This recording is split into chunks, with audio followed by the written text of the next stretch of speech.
నమస్తే. Welcome to our channel. నేను సిరి. AP politics బెంగుళూరులో అవుతున్నాయా? అంటే ఇక్కడ చూస్తుంటే గతంలో చూస్తున్నట్టయితే బెంగుళూరుకి తరచుగా వెళ్ళేది జగన్మోహన్ రెడ్డి గారు. అక్కడ డీకే శివకుమార్ గారిని కలుస్తున్నారని చెప్పేసి మనకి వార్తలైతే ఉన్నాయి. అందులో ఎంతవరకు వాస్తవం ఉందో మనకు తెలియదు. అయితే ఇప్పుడున్న సందర్భంలో చూస్తే డిప్యూటీ సీఎం హోదాగా పవన్ కళ్యాణ్ గారు అయితే కర్ణాటక సీఎం గారిని అయితే కలవడం జరిగింది. అక్కడ కుంకి ఏనుగులను గురించి చర్చించడం జరిగింది ఆంధ్రకి తీసుకురావాలని. అయితే ఇదంతా ఒక ఎత్తు అయితే ఇప్పుడు వస్తున్న వార్తలు ఏంటంటే అక్కడ పవన్ కళ్యాణ్ గారితో జగన్మోహన్ రెడ్డి గారికి చెక్ పెట్టిస్తున్నారని చెప్పేసి అయితే కొన్ని వార్తలు వస్తున్నాయి. ఇందులో ఎంతవరకు వాస్తవం ఉంది ఏంటనేది మనకి వివరించడానికి మనతో పాటు ఉన్నారు TDP official spokesperson Uppalapati Srinivas Chowdary garu. నమస్కారం సార్. సార్ ఇప్పుడు చూస్తుంటే ఏపీ పాలిటిక్స్ కి కేంద్ర బిందువుగా బెంగళూరు ఉందని వార్తలు ఉన్నాయి సార్. ఏంటంటే మనం చూసాం జగన్మోహన్ రెడ్డి గారు ఎన్నిసార్లు బెంగళూరు వెళ్లారో మనం చూసాం. అక్కడ డీకే శివకుమార్ గారిని కూడా కలిశారు అని చెప్పేసి కొన్ని వార్తలు అయితే ఉన్నాయి. ఇప్పుడు అయితే మరి పవన్ కళ్యాణ్ గారు కూడా అక్కడ బెంగళూరు వెళ్ళడం చూసాం. అక్కడ అక్కడ ఏంటంటే సీఎం గారిని కలిసి జగన్మోహన్ రెడ్డి గారికి ఒక రకమైన చెక్ పెడుతున్నట్టు మరి వార్తలు వస్తున్నాయి. అసలు ఏం జరుగుతుంది సార్? మొదట టీవీ ప్రేక్షకులకు మీకు నా తరఫున తెలుగుదేశం పార్టీ తరఫున మొదటి నమస్కారాలమ్మా. రెండు రాష్ట్ర ప్రభుత్వాల మధ్య అటవీ సంపదను నిట్టనిలువుల సరిహద్దులతో సహా దోచేసుకున్న గాలి జనార్దన్ రెడ్డి ఒక్కటైతే, ఈ ఆంధ్ర రాష్ట్రంలో జరిగిన మొన్న ఎన్నికల్లో జరిగిన డబ్బులు పంపకాల పైన వచ్చిన వివాదం, అధికార పార్టీలో ఎమ్మెల్యేలు ఎంపీలు ఖర్చు ఇచ్చిన డబ్బుల లెక్కల వివాదం, సజ్జల రామకృష్ణారెడ్డి, వైవి సుబ్బారెడ్డి, పెద్దిరెడ్డి, అలాగే సకల శాఖ మంత్రి కాకుండా వైవి సుబ్బారెడ్డి, విజయసాయి, 5 మంది 5 భాగాల గురించి రాష్ట్ర ఎన్నికలు జరిపించాడు ఫైనాన్షియల్ గా జగన్మోహన్. 40 రోజుల్లో 4 సార్లు ఎందుకు బెంగళూరు వెళ్ళావు తెలియని ప్రశ్న. ఈ ప్రశ్నలో ఏంటంటే దాగుంటది ఏంటంటే, ఒకటి, ఆంధ్ర రాష్ట్ర ప్రజలు నన్ను బయట దోషించారు, ఎలాగో అలాగా సరే మళ్ళీ ఆంధ్ర రాష్ట్రంలో అధికారం చేపట్టాలంటే నాకు కేంద్రం నుంచి ఎవరో ఒకరు సహాయం చేయాలి. పులివందల సింహం అని చెప్పుకున్న జగన్మోహన్ గారు ఇప్పుడు పిల్లి అయిపోయి తిరగడానికి భయపడి తాడేపల్లి గెస్ట్లో కూర్చుంటే పార్టీ నాయకులు వచ్చి, సార్ మేము అంత ఖర్చు పెట్టాము సార్, ఇంత ఖర్చు పెట్టాము సార్, ఓడిపోయాం సార్, మా పరిస్థితి బాగాలేదు సార్, ఏమైనా సాయం చేస్తామంటే భయపడిపోయి వాళ్ళ దగ్గరికి రానికుండా, అభిమానుల దగ్గరికి వస్తాను సెల్ ఫోన్ కూడా పెరిగి బయట బారేసి ఎవరిని కూడా లోపల రానికుండా మనశాంతి లేదు కాబట్టి నేను కడప పులివెందులకి వెళ్ళిపోతాను. అక్కడికి వచ్చాడు. అక్కడికి వస్తానే కడప డెవలప్మెంట్ అథారిటీ బోర్డు 600 కోట్ల పనులు చేసిన కాంట్రాక్టులు మొత్తం వచ్చి క్యూలో పడుకుంటారు.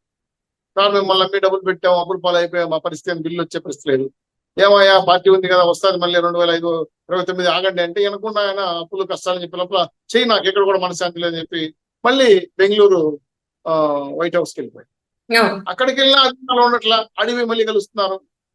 ఇంతకీ అసలు రహస్యం ఏంటంటే, ఆంధ్ర రాష్ట్రంలో జరిగిన పంపకాల్లో తేడా వస్తే పెద్దిరెడ్డి లాంటి వ్యక్తులు కొన్ని వేల కోట్ల రూపాయలు కాంట్రాక్ట్ కానీ ప్రభుత్వ పనులు చేయనప్పుడు జగన్కి రావాల్సిన మాట చేరలేదండి. సజ్జల రామకృష్ణారెడ్డి వార్నింగ్ ఇస్తే నయానో భయానో పోయి కొంత డబ్బు మొట్ట చెప్పి కొంత డబ్బుకి వాయిదా తీసుకొని వచ్చాడు పెద్దిరెడ్డి. మిగిలిన వాళ్ళు ఎవరు కనబడట్లా, విజయసాయి రెడ్డి దగ్గర రావట్లా, సకల శాఖ మంత్రి సజ్జల రామకృష్ణారెడ్డి గారు పేటీఎం బ్యాచ్ వాళ్ళని నష్టపోయని ఆయన మ్యాన్ హ్యాండ్లింగ్ చేశాడు, ఆయన పారిపోయాడు. ఇంకో విజయసాయి రెడ్డి కాకుండా ఆయన వైవి సుబ్బారెడ్డి అసలు పక్కే చూడట్లా. సో ఎవరైతే ఈ జగన్మోహన్ రెడ్డి గారు ఓడిపోయిన తర్వాత ఫైనాన్షియల్ ట్రాన్సాక్షన్ చేసిన రాష్ట్ర ప్రభుత్వంలో ఉన్నటువంటి 11 ముఖ్య ఆయన అనుమయులు ఇప్పుడు మోహన్ చాటేశారు. దాంతో ఈయనకి చిర్రెత్తి బెంగళూరులో కూర్చొని ఫోన్లు చేసి పిలుస్తున్నారు. ఒక పెద్దిరెడ్డి తప్ప మీద ఎవరు రావట్లా. ఇది ఒక ఎత్తు అయితే, అంటే లెక్కలు పక్కలు చేరాల్సిన అమౌంట్లు చేరలేదు కాబట్టి చక్కబెట్టుకోవడం ఉంది ఒక పార్టీ. ఆంధ్ర రాష్ట్రంలో జరిగిన అన్యాయాల పైన అక్రమాల పైన నా వాటా నాకు రాలేదు, ఎందుకు రాలేదని అక్కడి నుంచి మానిటరింగ్ చేస్తున్నాడు జగన్మోహన్. రెండో పాయింట్ ఏంటంటే, గాలి జనార్దన్ రెడ్డి అండ్ పార్టీని పిలిపించి 2 రోజులు పార్టీ ఇచ్చాడు. వచ్చాడు ఆయన బెంగళూరు హౌస్ కి, వైట్ హౌస్ కి వస్తే అన్ని ఆంధ్ర రాష్ట్రంలో పరిస్థితి నా పరిస్థితిగా ఉంది, మీరు ఎట్టో కొట్ట బీజేపీ వారిని ఒప్పించండి, నేను ఏదైనా ఫండ్ ఇస్తాను, నేను ఆ పార్టీలో జాయిన్ అవుతానని చెప్పి ఆయనతో మాట్లాడితే, ఆయన వెళ్ళి ఒక ముఖ్య నాయకుడు ఆర్ఎస్ఎస్ నాయకుడు కలిస్తే కర్ణాటక బీజేపీ నాయకుడికి ఇచ్చిన వార్నింగ్ ఏంటంటే, పొరపాటున కూడా గాలి జనార్దన్ రెడ్డి కారు డ్రైవర్ కూడా మన ఆఫీస్ మెట్లెక్కకూడదు అని చెప్పి ఆయనకి వీళ్ళిద్దరు పంపించేసి సో అటుపక్క డబ్బులు ఖర్చు పెట్టి పార్టీ ఇచ్చినా అది కూడా ఫలించలా. మళ్ళీ ఢిల్లీకి వెళ్ళి నాటకం వేసాడు. ఆంధ్ర రాష్ట్రంలో పౌర హక్కులు, మానవ హక్కులు నాశనం అయిపోతున్నాయి, అంతర్జాతీయ న్యాయస్థానానికి పోతాను, ఢిల్లీలో నేషనల్ మీడియాలో వెళ్ళి మాట్లాడతాను, 36 హత్యలు, 500 పైచలు ప్రభుత్వ ఆస్తులు ధ్వంసమయ్యాయి అని చెప్పి ఏదో డ్రామాలు వేసి ఆడికెళ్ళి చూసిన తర్వాత అక్కడ రెడ్ బుక్ అవి ఇవి చూపించి జనాలు ఏంటి ఇదంటే, రెడ్ బుక్ అండి మా మీద దౌర్జన్యాలు అంటే, ఏంటి రెడ్ బుక్ అంటే రిలయబుల్ ఎకనామికల్ డెవలప్మెంట్ ఫండ్ అని ఆయన చెప్పాడు. రిలయబుల్ ఎకనామికల్ డెవలప్మెంట్ మంచిదే కదా, రెడ్ బుక్ అంటే భయపడతారని చెప్పి బగిలేసాడు అన్న. ఈ నోట్ తల్లేసాడు. బాబు నువ్వు టిఫిన్ ఆయన వెళ్ళిపోయాడు చిన్న టీ బిస్కెట్లు వేసి. సో అనుకున్నంత స్పందన ఢిల్లీలో రాదు. మళ్ళీ రీబ్యాక్ టు ఫ్యామిలీ, మళ్ళీ బెంగళూరుకు వచ్చి ఇది అయ్యే పని కదండి. డికే శివకుమార్ కొంతమంది అనుభవులతో కొంతమంది మాట్లాడుకుంటా ఎట్టో ఒకట నేను కాంగ్రెస్ ప్రభుత్వంలో ఇండియా ప్రభుత్వానికి వస్తాను, నాకు అవకాశం ఇవ్వండి, నాకు రాజకీయ భిక్ష పెట్టండి అని చెప్పి మంత్రాలు చెప్పి డికే శివకుమార్ ఒకటే మాట అన్నాడు, మీ చెల్లెలు ఆల్రెడీ వచ్చింది, ఆమె ఆంధ్ర రాష్ట్ర రాజకీయాలు బాధ్యత తీసుకుని చేస్తా ఉన్నారు, ఆమె తెలంగాణకి వెళ్ళిపోయింది. అప్పుడు ఆవిడ అక్కడే ఉంచుండేవాళ్ళు, మీరు ముందుగా చెప్పుకుంటే. ఇప్పుడు ఆవిడ అక్కడ నుంచి వచ్చి ఆమె మేమే ట్రాన్స్ఫర్ చేసాం ఆంధ్ర రాష్ట్రాన్ని, అక్కడ రేవంత్ రెడ్డి పెట్టాం. మీరు రెండు పక్కల దెబ్బతిన్నారు, మీ చేయగలిగింది ఏమీ లేదని చెప్పి శివకుమార్ గారు కూడా పక్కగా నర్మగర్భంగా సున్నితంగా తిరస్కరించారు. దాంతో ఈయన భయం పుట్టుకుంది. నాకు ఒక 6 నెలల్లో సిబిసిఐడి ఈడీ కేసులని మొత్తం క్యూలోకి వస్తున్నాయి, వాయిదాలు రమ్మని పిలుస్తున్నారు, ఎన్ఐ కేసులు సహా. సో నా పరిస్థితి జైలా బెయిలా, లేదంటే నేషనల్ పార్టీలో కలిసి పార్టీని మెర్జ్ చేయడమా, బీఆర్ఎస్ ఏ విధంగా బీజేపీలో మెర్జ్ అవుతుందనే విధంగా ప్లాన్ చేసుకొని నేనేమైనా మా కాంగ్రెస్ పార్టీలో మెర్జ్ చేస్తే నాకేమైనా ఎన్డీఏ కుటుంబంలో మెర్జ్ చేస్తే నాకు ఉపయోగం ఉందా, లేదంటే బీజేపీ దారాలు పూసేసింది అనే ఒక రకమైన రాజకీయ వ్యూహానికి కేంద్రంగా బెంగళూరుకి మార్చుకున్నారు.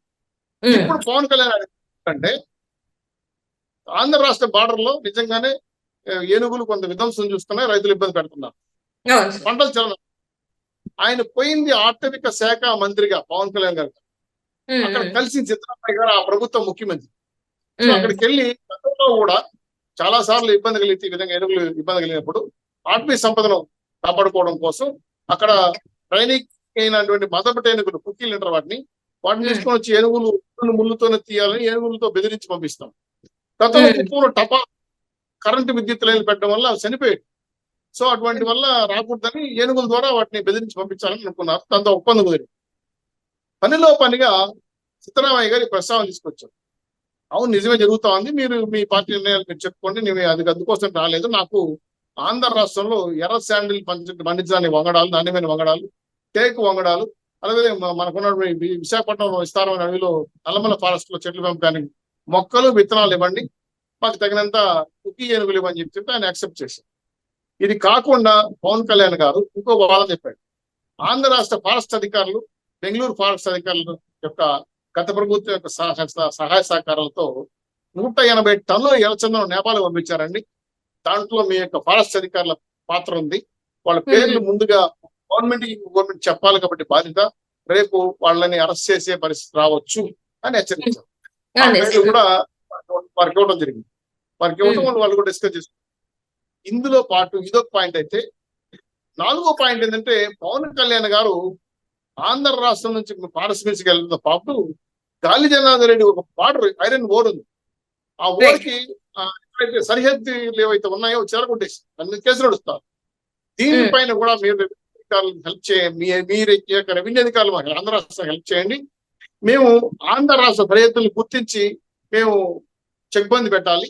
ఇప్పటికీ ఐరన్ ఓర్ పేరుతో గాలి జనార్దన్ రెడ్డి ఆంధ్ర రాష్ట్రంలో అడుగుపెట్టి ఏది ఆంధ్ర ఏది కర్ణాటక తేడా తెలియట్లేదు అని ఇన్ని ప్రపోజల్స్ ముఖ్యమంత్రి గారికి ముందు పెట్టదు. ఆయన సానుకూలంగా స్పందించి మంచి ఆఫీసులు నేను వేస్తాను, మీరు ఏదైతే పేర్లు ఇచ్చారో ఫారెస్ట్ అధికారులు స్మగ్లింగ్ ఎర్రచందనం స్మగ్లింగ్ ఉన్నారో వాళ్ళు కూడా మేము తనిఖీ చేస్తాం, ప్లస్ బార్డర్ సెక్యూరిటీ ఆంధ్ర రాష్ట్ర బార్డర్ కూడా ఫైనల్ చేయడానికి రెవెన్యూ ఆఫీసర్ కూడా లాట్ చేస్తానని చెప్పలేదు. ఇది వాస్తవం.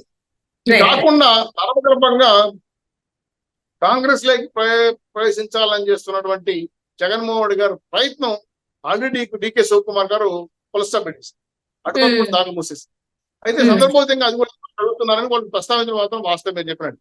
అయితే అన్ని దారులు మూసేసాయి. జగన్మోహన్ రెడ్డి గారి అస్తిగ్బంధమై కూర్చున్నారు. పశుపతిగా బయటకు వస్తాడా, లేదంటే అట్లే చికిత్స ధర్మస్థానానికి వెళ్ళిపోతాడా అనే పైన ఇంకా ఇప్పటికే ఆయన చాలా మలగులాలు పడుతున్నాడు. ఆయన శారీరకంగా మానసికంగా చాలా మార్పులు ఇప్పటికే చూస్తున్నాం మేము. ఆయన Right. మాట్లాడే తీరు బాగుండట్లేదు. ఒకసారికి వచ్చి ఒకటి చెప్తున్నాడు, శవాల దగ్గర పోయి ఇంకేదో మాట్లాడుతున్నాడు, ఎక్కడ పెడితే అక్కడ ప్రభుత్వ వ్యతిరేక విధానాలపై మాట్లాడడంలో భాగంగా కొన్ని తప్పుడు పదాలు వెళుతున్నాయి నోట్లో నుంచి.